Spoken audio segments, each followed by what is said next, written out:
গতদিন আমরা একটা টাইপ নিয়ে আলোচনা করছিলাম। আজকে আমরা একটা টাইপ নিয়ে আলোচনা করতেছি।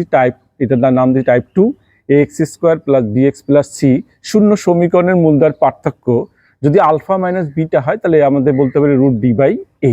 ডি বলতে বোঝাচ্ছি b² - 4ac। এর উপর আমরা কিছু এক্সাম্পল শুট করি। এক্সাম্পল এই এমসিকিউ দিকে তাকাচ্ছি। 3x² - bx - 12 সমীকরণের মূলদ্বয়ের অন্তর 4 হলে b কত হবে? ক 4, খ 3, গ 0, ঘ হচ্ছে আমাদের 2।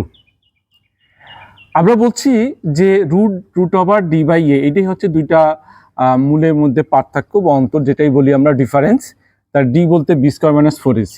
তাহলে b² - 4ac এখানে b মানে b² এর ঠিক আছে, b² - 4 × 3 × -12 এইটা হচ্ছে আমাদের রুট, আর x² এর সহগ হচ্ছে 3, আর আমাদের ডিফারেন্স হচ্ছে কত? অন্তর হচ্ছে 4।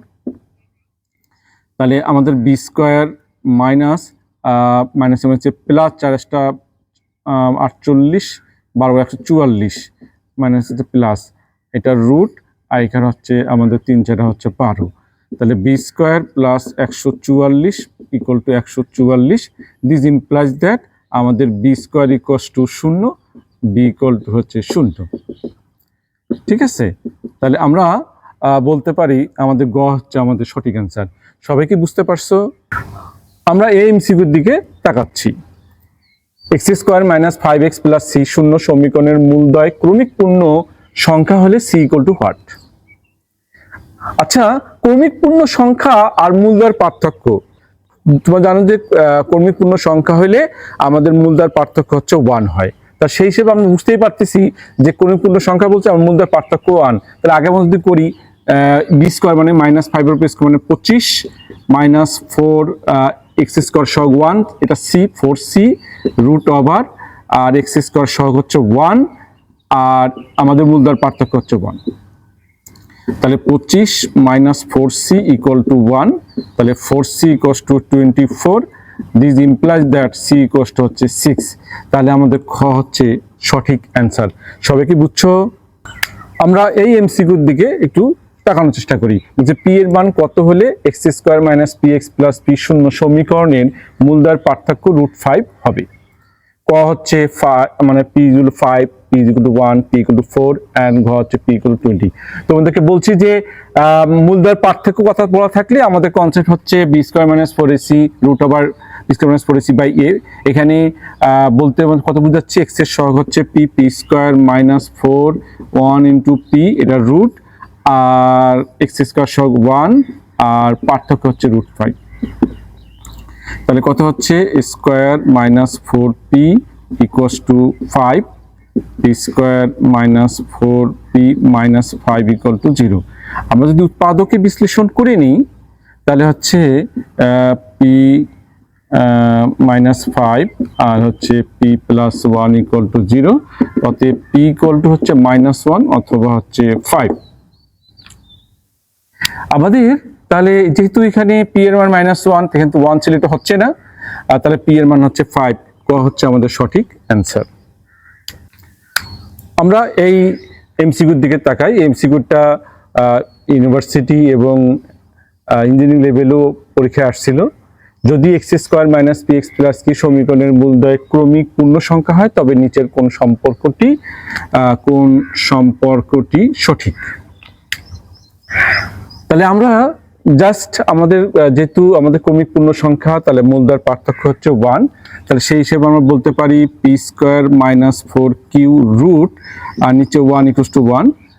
এটাকে ইমপ্লাই যদি আমরা করি তাহলে হচ্ছে p² - 4q = 1, অতএব p² - 4q - 1 = 0। তার মানে আমাদের অ্যান্সার হচ্ছে খ। সবাই কি বুঝছো? আমরা এই এমসিকিউর দিকে একটু তাকাই। বলছি যদি k - 2x² - k - 4 × x - 2 শূন্য সমীকরণের মূলদ্বয়ের পার্থক্য 3 হলে k এর মান কত হবে? তো আমরা বরাবরই ওই একই সেম কনসেপ্টে যাব। যেহেতু মূলদ্বয়ের পার্থক্য 3, তাহলে আমরা বলতে পারি b² বলতে পারি k - 4 এর উপর হোল স্কয়ার, b² - 4, a বলতে k - 2 আর b বলতে -2, এটার উপর রুট, ডিভাইডেড বাই এ বলতে কে মাইনাস টু, আর এটা বলতে আমাদের ডিফারেন্স হচ্ছে কত 3।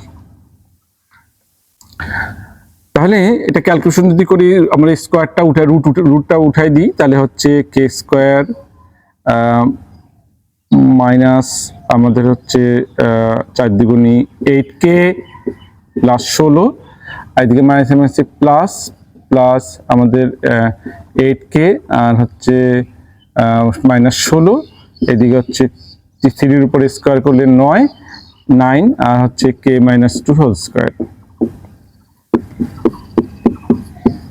মাইনাস প্লাস কেটে গেল 16 কেটে গেল কে স্কোয়ার 9k স্কোয়ার, 2 দুগুণে 4k মাইনাস 36k আর 2 দুগুণে 4 প্লাস 36।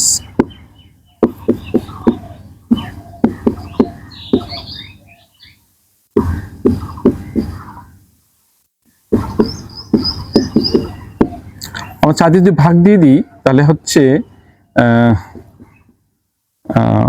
2k স্কোয়ার 4 9 36 আর হচ্ছে 4 9 36। এটাকে যদি উৎপাদকিত বিশ্লেষণ করার চেষ্টা করি তাহলে 9 দুগুণী 18 3 6 18, তাহলে 2k square 9 দুগুণী 18 3 6 18 3k minus 6k plus 9 equal to 0, তাহলে আমাদের কে কমন নিলে 2k মাইনাস 3 কমন নিলে 2k মাইনাস 3 ইকুয়াল টু 0, তাহলে 2k মাইনাস 3 আর হচ্ছে k মাইনাস 3 ইকুয়াল টু 0। তাহলে এখান থেকে আমরা কি বলতে পারি, যে এখান থেকে বলতে পারি যে যেহেতু 2k মাইনাস 3 আর k মাইনাস 3 ইকুয়াল টু 0, তাহলে k সমান হচ্ছে 3 আর 3/2। তাহলে আমাদের গ হচ্ছে সঠিক অ্যান্সার। তোমরা কি সবাই বুঝছো? এই এমসিকিউটা একটু বড়, কারণ যে ইঞ্জিনিয়ারিং লেভেলে বিশেষ করে কুয়েটে আসার সম্ভাবনা এগুলো বেশি, তার কারণে একটু মনে হচ্ছে বড়, আসলে ক্যালকুলেশন করলে এতটা বড় মনে হবে না। ঠিক আছে, আরও ভিডিও পাওয়ার জন্য আমার সঙ্গে থাকুক, যাতে করে আমি পরবর্তীতে আরও ভিডিও আপলোড করতে পারি। সবাইকে ধন্যবাদ।